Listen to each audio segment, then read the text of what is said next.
युधिष्ठिर कहने लगे कि हे भगवन, ज्येष्ठ कृष्ण एकादशी का क्या नाम है तथा उसका महात्म्य क्या है, सो कृपा कर कहिए।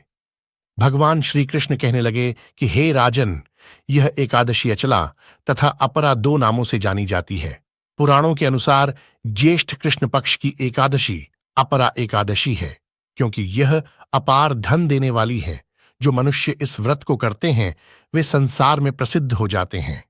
इस दिन भगवान त्रिविक्रम की पूजा की जाती है। अपरा एकादशी के व्रत के प्रभाव से ब्रह्म हत्या, भूत योनि, दूसरे की निंदा आदि के सब पाप दूर हो जाते हैं। इस व्रत के करने से परस्त्री गमन, झूठी गवाही देना, झूठ बोलना, झूठे शास्त्र पढ़ना या बनाना, झूठा ज्योतिषी बनना तथा झूठा वैद्य बनना आदि सब पाप नष्ट हो जाते हैं। जो क्षत्रिय युद्ध से भाग जाए वे नरकगामी होते हैं, परंतु अपरा एकादशी का व्रत करने से वे भी स्वर्ग को प्राप्त होते हैं। जो शिष्य गुरु से शिक्षा ग्रहण करते हैं फिर उनकी निंदा करते हैं वे अवश्य नरक में पड़ते हैं, मगर अपरा एकादशी का व्रत करने से वे भी इस पाप से मुक्त हो जाते हैं। जो फल तीनों पुष्कर में कार्तिक पूर्णिमा को स्नान करने से या गंगा तट पर पितरों को पिंडदान करने से प्राप्त होता है, वही अपरा एकादशी का व्रत करने से प्राप्त होता है।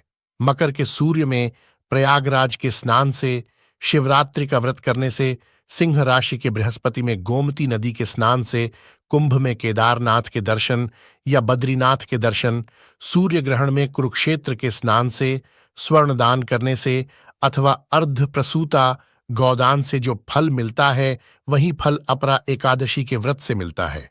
यह व्रत पापरूपी वृक्ष को काटने के लिए कुल्हाड़ी है, पापरूपी ईंधन को जलाने के लिए अग्नि, पापरूपी अंधकार को मिटाने के लिए सूर्य के समान, मृगों को मारने के लिए सिंह के समान है। अत मनुष्य को पापों से डरते हुए इस व्रत को अवश्य करना चाहिए। अपरा एकादशी का व्रत तथा भगवान का पूजन करने से मनुष्य सब पापों से छूटकर विष्णु लोक को जाता है। इसकी प्रचलित कथा के अनुसार प्राचीन काल में महीध्वज नामक एक धर्मात्मा राजा था। उसका छोटा भाई वज्रध्वज बड़ा ही क्रूर, अधर्मी तथा अन्यायी था। वह अपने बड़े भाई से द्वेष रखता था। उस पापी ने एक दिन रात्रि में अपने बड़े भाई की हत्या करके उसकी देह को एक जंगली पीपल के नीचे गाड़ दिया। इस अकाल मृत्यु से राजा प्रेतात्मा के रूप में उसी पीपल पर रहने लगा और अनेक उत्पात करने लगा। एक दिन अचानक धौम्य नामक आहर्षि उधर से गुजरे। उन्होंने प्रेत को देखा और तपोबल से उसके अतीत को जान लिया। अपने तपोबल से प्रेत उत्पात का कारण समझा। आहर्षि ने प्रसन्न होकर उस प्रेत को पीपल के पेड़ से उतारा तथा परलोक विद्या का उपदेश दिया।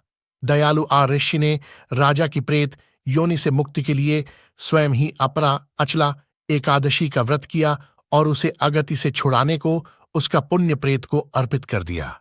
इस पुण्य के प्रभाव से राजा की प्रेत योनि से मुक्ति हो गई। वह आहर्षि को धन्यवाद देता हुआ दिव्य देह धारण कर पुष्पक विमान में बैठकर स्वर्ग को चला गया। हे राजन, यह अपरा एकादशी की कथा मैंने लोकहित के लिए कही है। इसे पढ़ने अथवा सुनने से मनुष्य सब पापों से छूट जाता है।